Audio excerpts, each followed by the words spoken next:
Methodist College. I want to start by thanking Principal Mrs. Hiranya Fernando, the staff, the students, and the vice principals of the school for inviting Prashant and I as chief guests today. It's especially as a past student of Methodist College, it's an honor to be back. And I want to start by congratulating all of you first for the achievement for excelling in your academics, in extracurricular activities. And as Ms. Hiranya ran through the annual report, it was so evident how many challenges that you've had to face to be here today. Just in the span of the last 5 years, you have experienced a global pandemic, the Easter attacks, the breakdown of essential services, an economic crisis of epic proportions, and yet, despite all of that, you are here today, and I want you to take a moment to be really proud of yourselves.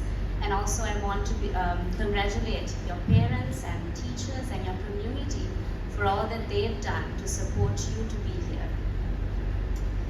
As Prashant and I were thinking about what we should share today, I want to start by sharing something that's very close to my heart. That's finding your purpose beyond the classroom.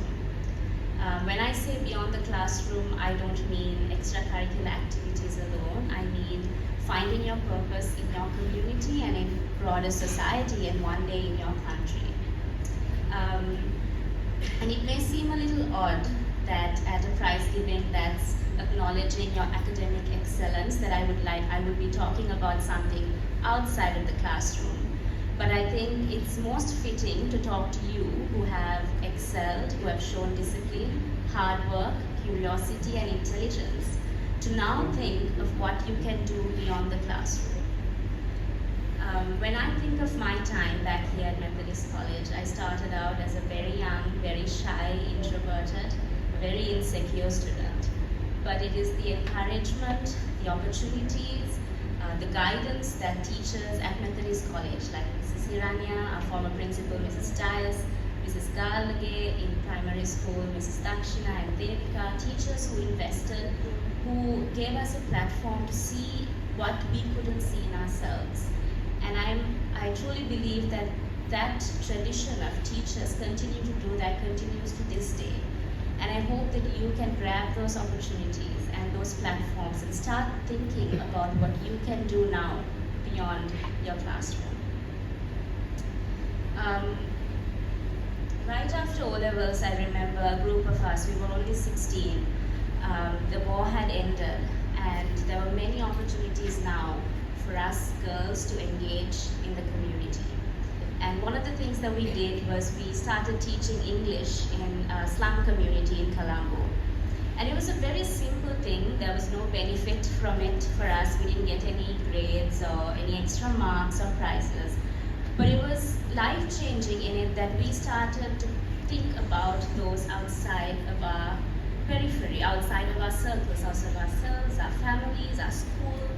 And it taught us leadership. It taught us to think on our feet, to problem solve, to think of others who are in very different conditions than who we are, where we are at. And like Mrs. Hiranya also mentioned, sometimes when you're at Methodist College, well protected from what's going outside, it can feel somewhat like a bubble.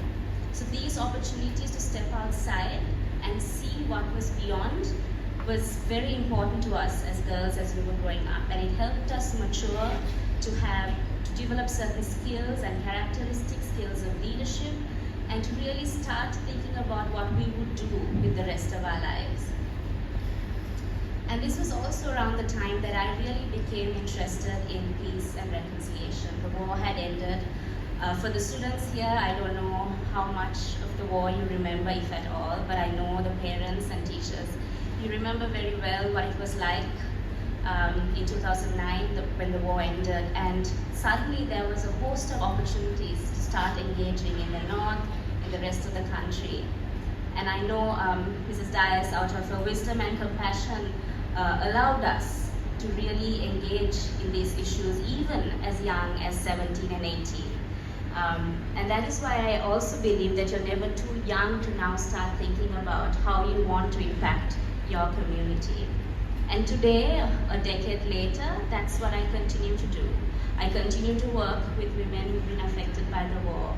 I continue to try to understand what peace and reconciliation means in this complex country. And I'm part of a group that's now envisioning a new political culture for Sri Lanka. But all of that began here for me. And one day as you go out, Methodist College may be just a very small part of your life. But you will realize that the things that you do here, the things that you learn here will always stay on with you and be a foundation for the women that you will one day become. So I want to tell you that these kind of experiences, they stay with you for a lifetime. I remember one of my last memories of Methodist College was going to the north with our former then chaplain, Mrs. Tambi Raja. And I'm now surprised that they gave us full control of taking dry rations and all sorts of things to refugees in the north. And I remember I could be exasperated Mrs. Dias quite a bit as well with all the things that we wanted to do and take. We were energized. But I remember going there, sleeping on floors, cleaning bathrooms, things we've never done living in Colombo, and realizing that there was so much outside what we knew. And it was then that we realized that so much of your character, your integrity, your transparency, the values that you inculcate in yourselves, it began there. And for me, those memories and those lessons are what has stayed on. And Methodist College especially has had a heart for the poor, the orphaned, the discriminated, and the marginalized. And generations of Methoites have gone on to do amazing things in their communities. And I hope that one day you will join them as well. Because we all know Sri Lanka has a lot of problems, but also Sri Lanka has a lot of people finding solutions to those problems. So I hope someday as you leave school, you will take what you've learned here and you will join those people to find solutions to make Sri Lanka a much better country than what we found it to be. I'd like to end with a quote that I feel is fitting for this occasion. It was said by Michelle Obama, the former First Lady of the United States. She said, "Don't be afraid, be focused, be determined, be hopeful.